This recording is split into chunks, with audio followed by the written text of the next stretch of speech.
Today actually marks 3 months since a gunman who made his way inside a Robb Elementary and into a classroom and killed 21 people, 19 students and 2 teachers. Now, since May 24th, parents in Uvalde have made their thoughts very clear on who should be held responsible for the slow response and lack of security. Yeah, School District Police Chief Pete Arredondo received most of the heat after that tragedy, and on this 3-month mark, it could be his final day on the job. Ariel Placencia has more on what's at stake during an upcoming board meeting scheduled for tonight. It's already been rescheduled several times. This could be a big one, Ariel. It really could be, Mark. Chief Pete Arredondo has been the target of a lot of the blame for that botched law enforcement response to that shooting. Now, the school board is meeting tonight to decide whether or not to fire him.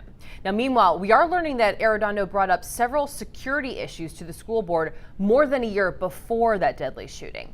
This is video of him at a March 2021 meeting where he talked about problems using police radios to communicate while inside the school hallways, as well as doors that were routinely left open.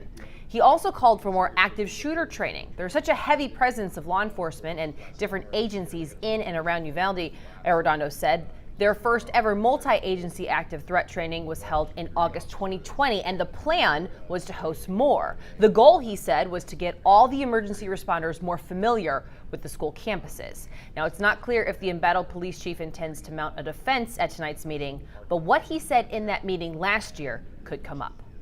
Now, last night, the Uvalde City Council took action on some memorial plans. We heard from Kimberly Rubio, who lost her daughter Lexi in the shooting.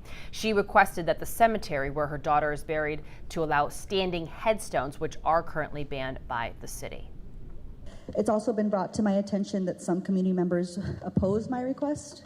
To that I say, if your child wasn't murdered in her 4th grade classroom, your opposition doesn't count. Now, Cleo, City Council did approve that request. Well, we've seen that makeshift memorial just outside of the school, but there's been some talk about a permanent memorial. What's the update there? Well, last night the council approved a memorial at the town square.